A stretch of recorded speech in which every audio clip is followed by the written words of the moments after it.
Pagsalungat kay Jesus. Ang mga pastol ay tumakas at nagpunta sa lungsod at binalita ang lahat, pati ng mga nangyayari sa mga demonyo. At narito ang buong bayan ay lumabas upang salubungin si Jesus. At nang makita nila siya, ay ipinamanhik nila sa kanya na lisanin ang kanilang rehiyon. Mababasa po yun sa Matthew chapter 8 verse 33 hanggang 34.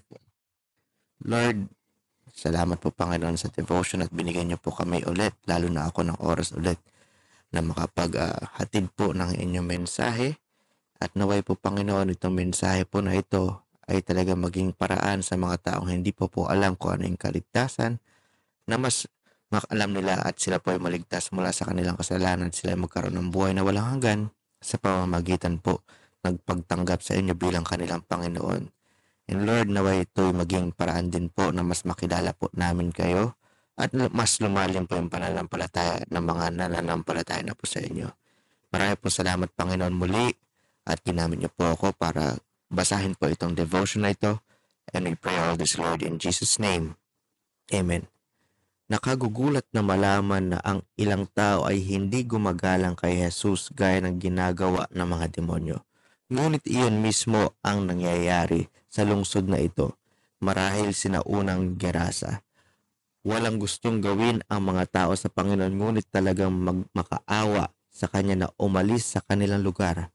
Ang ulat ni Mark tungkol sa pangyayari ay nagbibigay sa atin ng higit pang mga pahiwatig sa kanilang mga saloobin.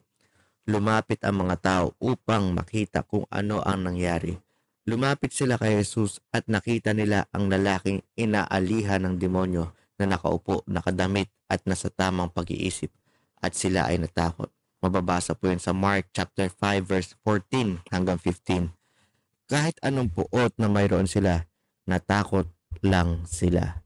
Bilang ang mga makasalanang hindi pa muling nabuo, ang mga Garasene ay walang alinlangan na nataranta at natakot kay Jesus. Nakita nila ang kanyang kakayahang kontrolin ang mga demonyo at hayop at ibalik ang baliw na isip sa katinuan, at ang resulta ay ganap na pagsalungat kay Kristo. Sa matinding kaibahan sa ugali ng mga tao sa lungsod, ang isa sa mga iniligtas na lalaki ay nakiusap kay Jesus na pabayaan siyang sumama sa kanya. Mababasa niyo sa Mark chapter 5 verse 18. Nagpakita siya ng malaking pananampalataya, pagmamahal at pagsamba sa Panginoon, kaya hindi niya maisip ang paghihiwalay. Ngunit iniutos sa kanya ni Jesus, umuwi ka sa iyong mga tao at iulat mo sa kanila kung anong mga dakilang bagay ang ginawa sa iyo ng Panginoon at kung paano siya naawa sa iyo. Mababasa po yun sa Mark chapter 5 verse 19.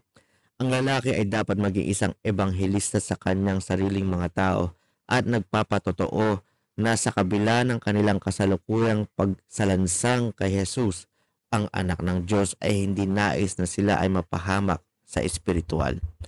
Tanungin ang iyong sarili, mayroon bang mga tao sa iyong buhay na ang pagtanggi at pagsalungat kay Kristo ay lubos na nakalilito sa iyo, salungat sa lahat ng lohika at bawat halimbawa ng katotohanan ng Diyos? Paano ka dapat tumugon sa gayong katigasan ng ulo? O Panginoon aming Ama sa langit, marami pong salamat na binigyan niyo po kami ng devotion po na ito at naintindihan po namin ang tao, imbis po na matuwa sa inyong ginawa, ay sila pa po ay mas matatakot at ayaw po kayong tanggapin. Naway Lord, hindi po ito mangyari sa karamihan ng mga tao, kahit ako po ay nararanasan ito. Sila po ay mas lalo lumalayo po sa inyo. Ngunit Lord, sana itong mga tao na bahagian na po ng salita at mababahagian po ng inyong salita na magandang balita, na sana po itanggapin si Kristo bilang kanilang tunay na Panginoon ng buong puso, para sila po ay maligtas sa kanilang kasalanan at sila po ay magkaroon ng buhay na walang hanggan. Marami pong salamat Panginoon at ipinapanalangin po namin ito sa ngalan ni Jesus. Amen. Ulit po, itong mga devotion na po na ito ay galing po sa gty.org. Ang nakalagay po doon ay English.